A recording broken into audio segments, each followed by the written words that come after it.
First, say hello to Walter. Hello, Walter. My little office buddy. He was going to be snorting around in here anyway, so I decided to just invite him to the video. All right, let's get down to business.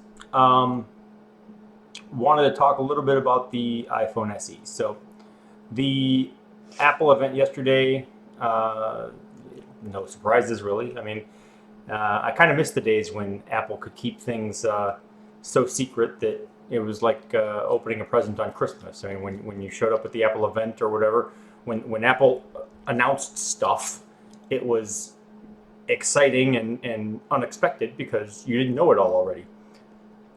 That hasn't happened in a while. I feel like all these media events that Apple hosts now, we pretty much know everything from the rumor and speculation before we even get there. So shocker, Apple unveiled an iPhone SE, which is basically a retooled iPhone 5S, modernized and updated with some of the iPhone 6 and 6S type technologies. So better processor, better camera, other things like that. And at a $399 starting point. So I haven't had one in my hand yet, but I have nothing for you. I haven't had one in my hand yet, but I've had an iPhone 5S, so I know what it's like already. And I have to say, I think I'm gonna end up making a switch.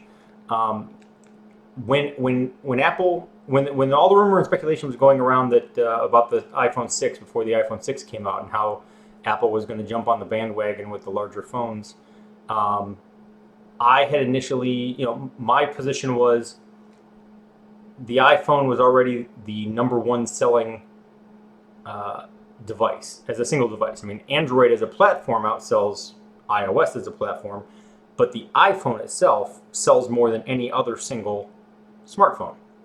So even though there was demand there for a larger phone, and some people, there obviously were some people who wanted a larger iPhone, the fact is most people, or more people than any other device, liked the iPhone just the way it was.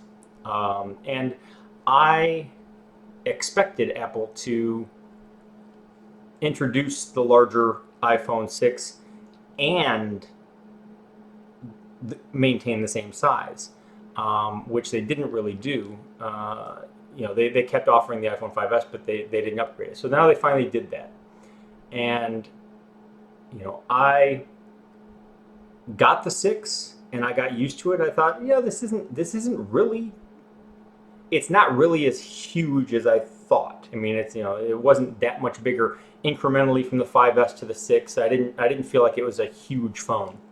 And then I saw a bunch of coworkers and friends with the 6 Plus. And so when I had an opportunity to get a new phone, and they said, well, do you want the 6S or the 6S Plus? I said, you know what, give me the 6S Plus. This one's not too big. And I see a bunch of people with that one, so let me try that. I don't like the 6S Plus.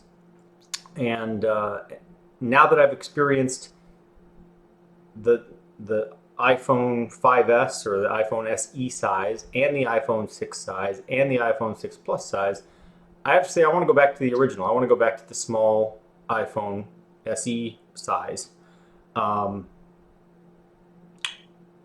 Reason being, I don't feel like the larger size gives me anything.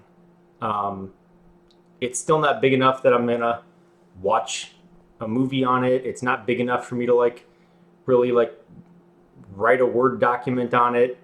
It's not big enough to get any value out of the additional size, but the smaller one is small enough for me to get value out of being able to carry it in my pocket easier and being able to reach the whole thing with one hand easier. And so I feel like there's a lot more value there. And when you throw in that it's also cheaper, I'll take that too, because the iPhone 6S Plus that I have from my employer is the 16 gigabyte model, which is it's just a crime. They shouldn't even make a 16 gigabyte model because I don't have anything on this. I mean, I don't really have any data. I've got, some apps, but not many. And the thing is constantly full. I've had to like delete apps that I actually would want to use just to make room. And I'm not storing music or movies or pictures and videos or any of that. I mean, these are just the basic apps, and my 16 gig is full. So I'm really missing my, I had the 128 gigabyte iPhone 6, and I'm missing that. So long story short, I've only had this 6S Plus for a couple months, and I'm ready to trade it in for a new iPhone SE, preferably the 128 gig model. So I'm curious what you think. Do you like the larger phone, the smaller phone? Would you take the smaller phone if it's the cheapest one? So anyway, that's all for today. Say goodbye, Walter.